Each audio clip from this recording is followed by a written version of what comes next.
आ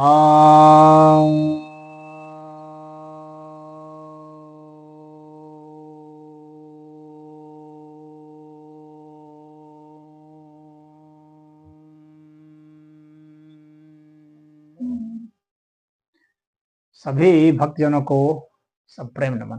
भक्तों, आज आपकी जिज्ञासा का समाधान लेकर आया हूँ। एक जिज्ञासा आई है कि रक्षा बांधने से क्या रक्षा होती है सच में? ये रक्षा बांधने का प्रचलन बहुत परंपरा में बहुत पहले से है।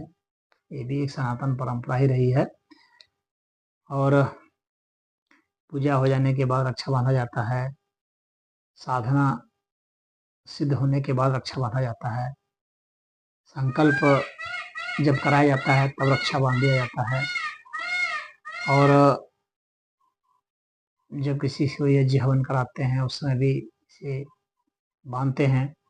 या कभी किसी को कोई बीमारी हो गई हो या किसी को कोई भय लगता हो तो उस अर्थ में भी बांधते हैं। भूत प्रेत का डर लगता हो तो बांधते हैं। और प्रेमवश भी बांधते हैं। और गुरु शिष्य के संबंध से भी बांधते हैं। और भगवान भक्त के संबंध से भी बांधते हैं। तो कई संबंधों से इसे बांधा जाता है। और रही बात की क्या रक्षा होती है, तो रक्षा निश्चित ही होती है। जितनी शक्ति से वह बांधता है, बांधने वाले में जितनी शक्ति है उसके अनुसार से ही रक्षा होती है। वह कितना सिद्ध है, उसका आपसे कितना लगाव है, कितने प्रेम से वह बांध रहा है, कितना आपको बराबर तवज्जो देता है, कितना आपको बराबर याद करता है, कितना बराबर आपके लिए सोचता है, आपके कल्याण के लिए सोचता है, प्रार्थना करता है, कितने प्रेम से आपको स्पर्श करता है। ये सब जो है उसमें कारण बनते हैं। उसने किस मंत्र को सिद्ध किया हुआ है। क्योंकि जब रक्षा कोई बांधेगा तो किसी मंत्र का ही आह्वान करके बांधता है। तो जिस मंत्र को जो सिद्ध किया रहता है उसके हिसाब से बांधता है। जिस देवता को सिद्ध किया रहता है उस देवता के हिसाब से ये मंत्र होते हैं, उससे बांधता है, उसका स्मरण करके बांधता है। तो इस तरह से उससे रक्षा होती है। और इसमें जो है बहुत हद तक सच्चाई है और इसका प्रयोग किया गया है, देखा गया है और बहुत हद तक सही पाया गया है। अब लेकिन रक्षा का मतलब यह नहीं होता है कि आप अपनी शक्ति छोड़ दीजिए, बस वो एक एडेड है। आपके पास जितनी शक्ति है, मानसिक शक्ति है, आध्यात्मिक शक्ति है,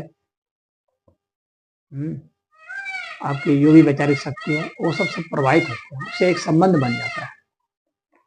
व्यक्ति, कोई भी व्यक्ति आपको कुछ भी देता है तो वह संबंध बन जाता है। आदि वह चीज जो वह दे रहा है, अगर वो उसने खुद ही बांध दिया आप में, तो आपका दिमाग का उसके दिमाग से संबंध बन जाता है। और फिर उसके द्वारा की गई प्रार्थना, पुण्य आप में आते हैं, वो निश्चित ही आते हैं। कभी भी आपको कोई बांध देगा तो जाहिर सी बात है कि आपका उसके साथ संबंध हो गया, गठजोड़ हो गया। तो इसलिए रक्षा का संबंध तो है और रक्षा का प्रभाव भी है। दुनिया में कोई सी चीज है ही नहीं जिसका प्रभाव नहीं हो।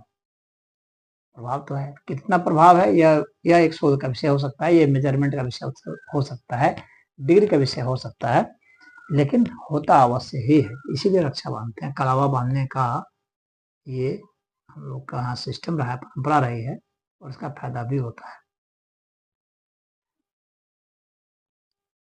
अब उसको जो बंधवाने वाला है वो उसको कितने प्रेम से बंधवाता है, कितने समय तक रखता है। जितने समय तक रखेगा